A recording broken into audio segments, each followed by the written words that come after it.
Mesdames et messieurs, bonsoir.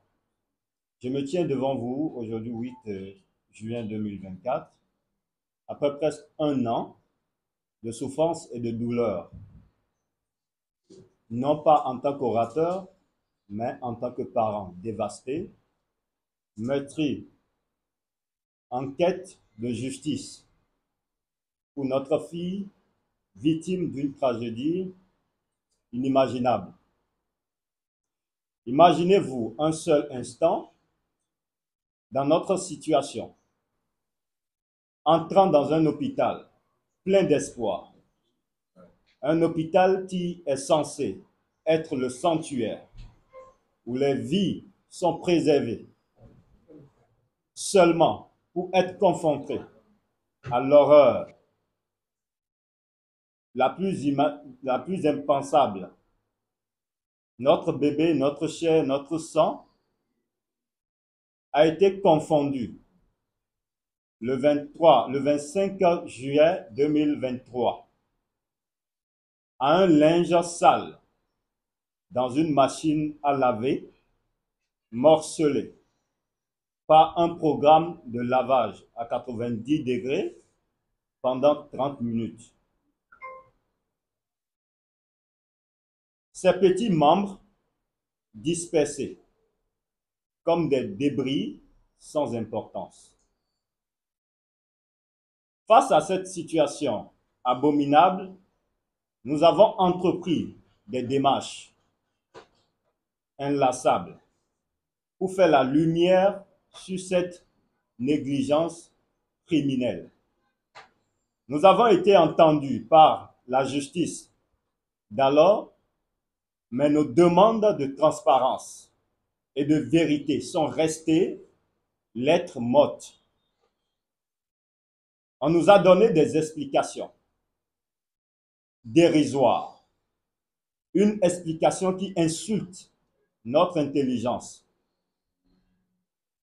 Au milieu de tout ceci, ressort une seule question que l'on doit se poser et que nous nous posons depuis presque un an.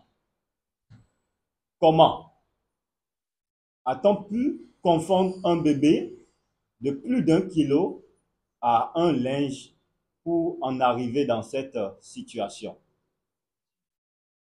Face à cette question, les autorités d'alors ont préféré nous servir un plat de silence, garni de douleur et de souffrance.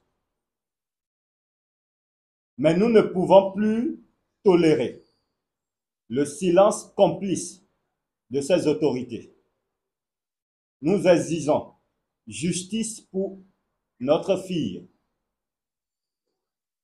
Nous ne demandons pas de vengeance, mais simplement la reconnaissance de notre douleur, le respect de notre quête de vérité et la garantie que de telles atrocités ne se reproduiront plus jamais. Nous nous adressons à cet effet aux autorités du Sénégal, plus particulièrement au régime du président Diomaye Faye, pour qu'ils prennent cette affaire au sérieux, pour qu'ils fassent preuve de la même droiture et du même sens de la justice qui les caractérise. Nous appelons également tous ceux qui ont été confrontés ou témoins ou victimes de situations similaires à se joindre à notre cause pour que nos voix retentissent ou réunies soient trop fortes pour être ignorées. Pour que les lumières ou la lumière soit faite sur ces injustices et que les responsables répondent de leurs actes.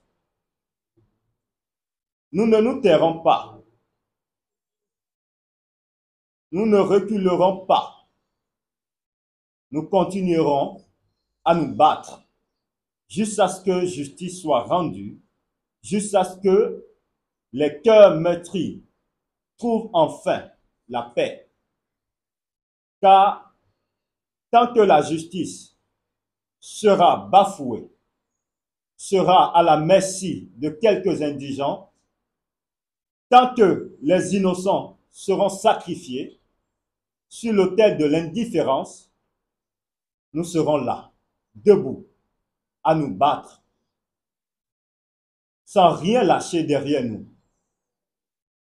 jusqu'à ce que justice soit rendue, afin que nous sachions véritablement ce qui a occasionné la mort de notre enfant. Nous réitérons également qu'on ne nous sert pas des excuses ou des explications à dormir debout. Parce que ce qui nous amène à faire ce que nous faisons aujourd'hui, ce n'est pas parce que nous sommes des étrangers ou que nous ne soyons pas des Sénégalais que nous n'avons pas le droit de nous révolter. Nous sommes dans nos droits et nous appelons les autorités à se manifester. Nous avons assez consommé le plat froid des autorités sous le régime précédent et nous refusons de subir la même chose sous le régime actuel, qui nous ont montré par leur bravoure que lorsque les droits d'un citoyen sont bafoués, la seule chose qu'il a à faire, c'est de se révolter et de réclamer ses droits afin que justice soit rendue. Nous croyons également que la justice actuelle doit changer de couleur afin que nous puissions être rétablis dans nos droits. Nous entendons par là que nous n'avons pas de temps à accorder, que cela soit réglé dans un délai très rapide, que les autorités compétentes soient saisies de cette affaire et qu'on nous dise concrètement ce qui s'est passé et que la justice fasse son travail sans se salir les mains. Si l'on compte ou si l'on pense que le temps nous fera oublier la douleur, c'est une erreur, c'est une ignorance de penser ainsi. Parce que nous allons rester debout, fermes. Nous allons nous battre jusqu'au dernier souffle s'il le faut, afin que cette histoire soit réglée. Nos prochaines actions seront peut-être encore plus dures que ce que nous sommes en train de faire aujourd'hui.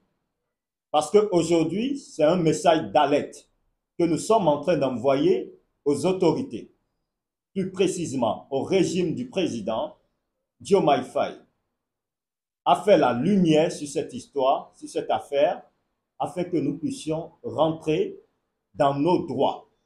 Ce n'est pas normal que depuis presque un an, une telle histoire se produit, personne n'en parle, nous n'avons pas accès au corps de notre enfant pour en terminer, pour clôturer le deuil. Nous sommes lancés dans un deuil infini et nous voulons que ça s'arrête dès aujourd'hui, que les semaines qui vont suivre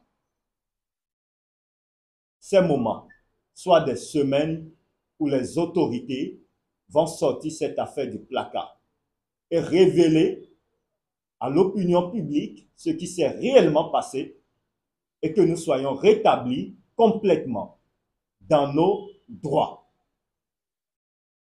Nous reconnaissons que nous ne sommes pas des Sénégalais. Mais à ce que je sache, la justice n'est pas seulement pour les Sénégalais. La justice est libre. Et cette justice doit faire son travail de façon libre et de façon indépendante. Je vous remercie. C'est douloureux pour une mère de perdre un enfant. À plus forte raison, dans ces conditions où nous avons perdu notre bébé, où le bébé a été retrouvé dans une machine à laver, déchiqueté, démembré. Cette négligence ne peut pas rester impunie. Chaque responsable doit répondre de ses actes. Que nous soyons sénégalais ou pas. En vivant cette situation, nous avons subi un préjudice. Nous faisons appel à toutes les femmes qui savent réellement ce que c'est que de perdre un enfant à cause d'une négligence pareille, de se manifester en nous soutenant, afin que la justice soit faite, non seulement pour notre bébé, mais aussi pour toutes ces femmes qui ont eu à subir par le passé une telle négligence. Nous faisons également appel aux autorités actuelles de ne pas faire silence comme les autorités précédentes qui sont restées silencieuses sans aucune réponse, mais que le régime actuel puisse mettre la lumière sur cette affaire afin que la justice soit rendue et que nos droits nous soient rétablis. Merci. C'est tout ce que j'ai à dire. Moi, c'est Madame Couderin.